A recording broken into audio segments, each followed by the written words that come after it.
Hello there, Dr. Lepora here. I hope that you are safe and you are well. Today we're going to talk about how to increase the change maturity of your organization. It's a very exciting day because we're continuing our 4-part series of transformational change. This is still obviously a very monumental time for the entire world. The entire world is going through a major transformation. We've kicked off our 4-part series with part 1, individual transition change. Part 2, we address the steps that are needed in order to develop an effective change leadership strategy. And thirdly, we address the 10 pitfalls that you need to avoid to successfully lead change. And lastly, now we're addressing ways to increase change maturity throughout your organization. ProSci has developed a change maturity model. This model illustrates what change maturity looks like at various levels. There are structural efforts that an organization should make to increase the organization's change maturity level.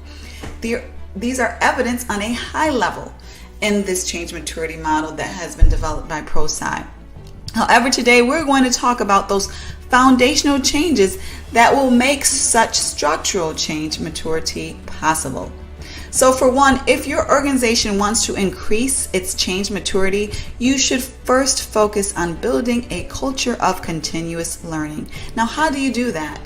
You ensure that learning is valued at every level of your organization. There's a recognition, if not reward, placed on individuals' learning.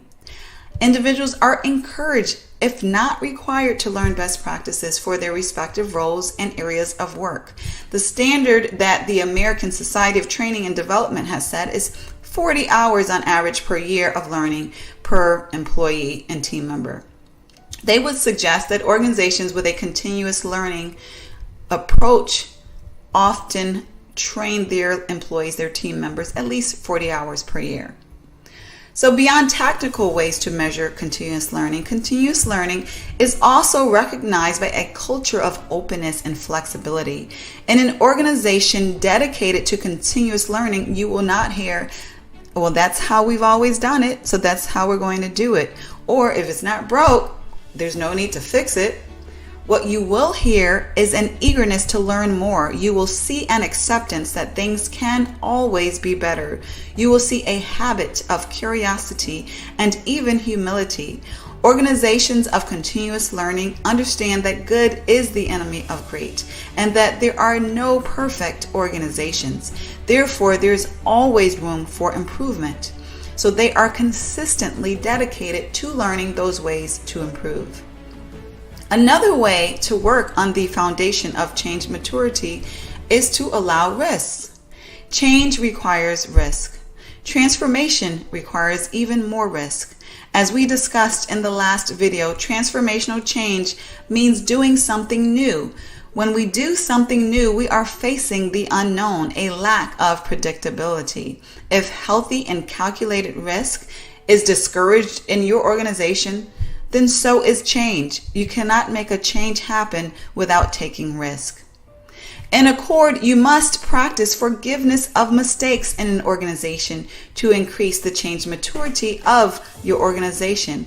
If your organization is not forgiving of mistakes, then your employees will be sure to do things as they have always done them. They will not take the risk because it will not be worth it for them. They will not veer outside of the safe and predictable rails that have been placed, and therefore they will shun change. When your organization is forgiving of mistakes, then your organization's members and staff will be more comfortable to take risks that they believe are in the best interest of the organization. And lastly, the next way to increase change maturity is to educate your organization regarding how transformational change efforts should be managed and led effectively. Sure, there are differences in change efforts. However, there are rigorous practices and methodologies that should be followed. There are components of change management that should be understood at every level of your organization. What your individual contributor needs to know may be different on a level from what your change agent needs to know, which is different from what your CEO needs to know. However, there is change education that is needed on every level. If you know a colleague or a friend with whom may benefit from this information, please don't hesitate to share through email or social media. To learn more about how to bring a change certification training program to your organization, feel free to click the link and reach out. Or to simply schedule the appropriate level change class for your organization, you can click the respective link. And also, don't hesitate to reach out if you would like an exploratory session with me regarding coaching for leadership or specifically making transformational change happen at your organization. I hope you well, wish you well on your transformational journey, and have a wonderful day.